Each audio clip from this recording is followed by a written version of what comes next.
When it is night, there is always day. When it was an age of darkness, it was also a time for light.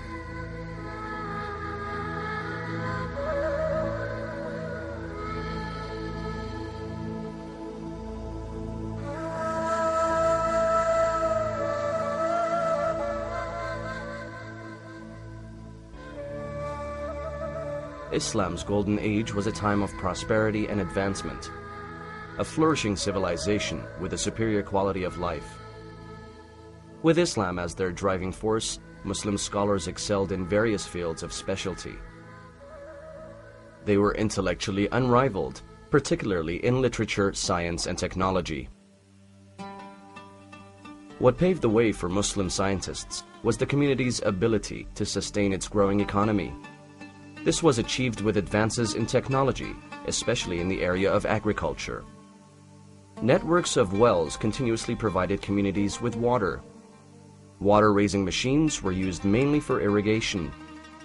Muslims made many advances in this area of technology, improving efficiency and automating many processes. The perfection of this utilitarian technology was the portal to the birth of fine technology, where it became a display of splendor and a status of prosperity. Art was no longer confined to paintings and pottery, but it also included scientific innovations. Around the year 1200 AD, and in the tradition of the Caliphate era in preserving and documenting knowledge, the Sultan commissioned Badi' al-Zaman Abul Izz Ismail bin al-Razzaz al-Jazari to write a great book that details his work. Al-Jazari was clearly an established engineer who understood all aspects of utilitarian and fine technology. It is evident from his book that he drew ideas from Archimedes of Greece, Hero of Alexandria, Philo of Byzantine, and other Islamic engineers such as the Banu Musa brothers and Ridwan ibn Sa'ati. Components from each of those names can be seen in Al-Jazari's designs. However, he did not just reproduce them, but he used the ideas as part of a grander design.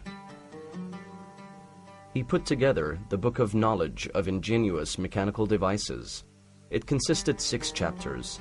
Each chapter was dedicated to a particular type of device: water clocks, water raising, fountains, ritual wash basins, drinking games, and miscellaneous devices.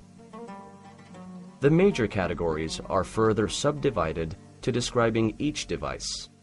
The book did not just describe each device, but provided full construction details. This gave engineers the freedom to recreate or to further develop the work. Al-Jazari's castle water clock is probably the grandest device. Standing at about 10 feet wide and 11 feet tall, it featured a large zodiac dial at the top, 12 pairs of small doors, 12 small illuminated dials, 2 falcons, and 5 life-sized figures of musicians producing sound or music. Archimedes first documented a clock using a descending float tank. The castle clock follows the same principle. A float is controlled by the outflow of water from its tank. This float is also sufficiently heavy enough to drive pulleys around the clock. The outflow of water can be used to power other mechanisms. Al-Jazari made the clock more accurate and used ideas of pneumatics and siphons, first described by Hero and Philo and developed by the Banu Musa brothers.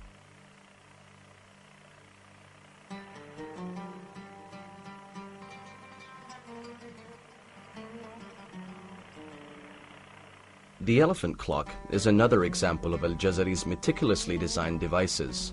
By incorporating the elephant and the dragons, it displays faithfulness and gratitude to Indian and Chinese engineering.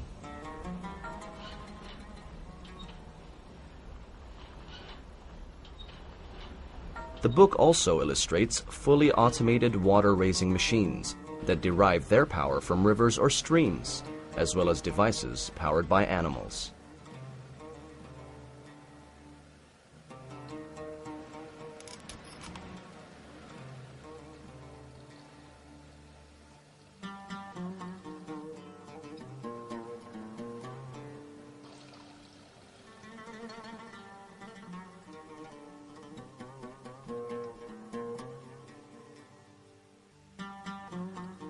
If one can sum up Al-Jazari's contribution to science, it would be that he is the one who introduced the concept of automation to engineering.